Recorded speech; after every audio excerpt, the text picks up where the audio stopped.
Russian President Vladimir Putin has paid a surprise middle-of-the-night visit to Crimea and then went on to occupy Mariupol, the port town, of course, obliterated by his forces last year. Here's the latest from Sky News UK.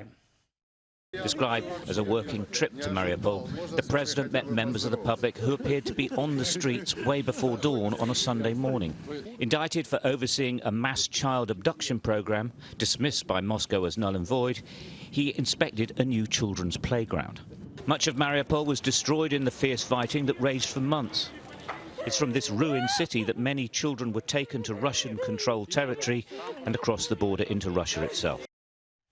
Pretty sickening visit there by Putin in the dead of night. Let's cross to Ukraine now and bring in Pete Shmigel, an Australian of Ukrainian heritage. He's working with the Kiev Post. Good to talk to you again, Pete. Amazing that you're back in Ukraine. You're an Australian, American, Ukrainian. You've been in to help out your countrymen previously. What's drawn you back to Ukraine this time? You're here in Sydney only a few weeks ago.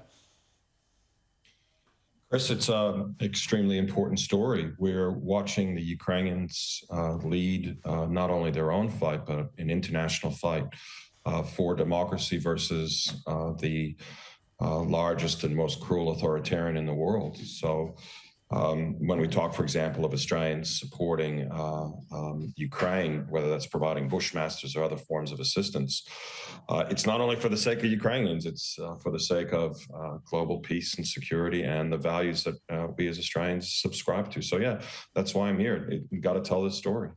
Tell us then about the response in Ukraine to Vladimir Putin's visit, not just to Crimea, but also across to Mariupol. Man, it's disgusting. Let's not forget that it's literally the first anniversary of the destruction of the drama theater in Mariupol. There were thousands of people who were gathered inside the drama theater. There's a huge sign on the roof saying children as a way of taking shelter and haven from the Russian attack. A huge bomb was put on that theater. Thousands of people died inside it. And here we have Vladimir Putin walking around for propaganda purposes, and now in that same city.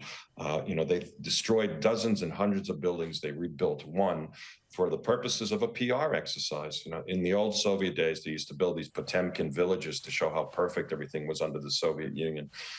They have been doing this kind of propaganda for decades and decades, and let's hope the world doesn't buy it. Now, Pete, tell us about the lifestyle where you are, the journalists you're working with, and how people are going about their lives, and what precautions you have in Kiev for Russian missile attacks and the like. Well, Kiev is an optimistic place at the moment.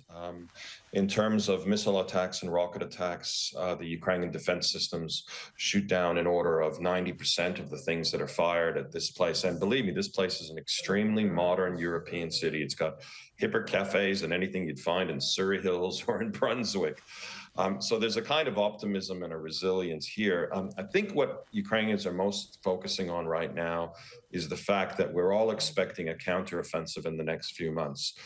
Ukrainians have holding the line at Bakhmut. They've taken about 50% of their territory back over the last year, and now they're readying themselves for that final push to basically completely remove Russians from their territory and achieve what not only Ukrainians want, but the world wants, and that's peace. You will only get peace through effectively defeating the Russian Empire and pushing it out of the territory of Ukraine. That's the reality. Negotiations won't work with a madman. Only a military victory by Ukraine, supported by its allies, secures peace. Well, then give us a perspective from Ukraine too on the looming visit between Vladimir Putin and Xi Jinping, and whether there's any hope about that or whether there's just worry and fear. Look, I think in Ukraine, people are realistic about the role of China. Let's reinforce the fact that China has to date had an informal policy of neutrality in this war.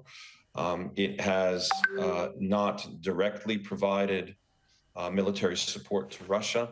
A phone call, I believe, is scheduled between President Xi and President Zelensky.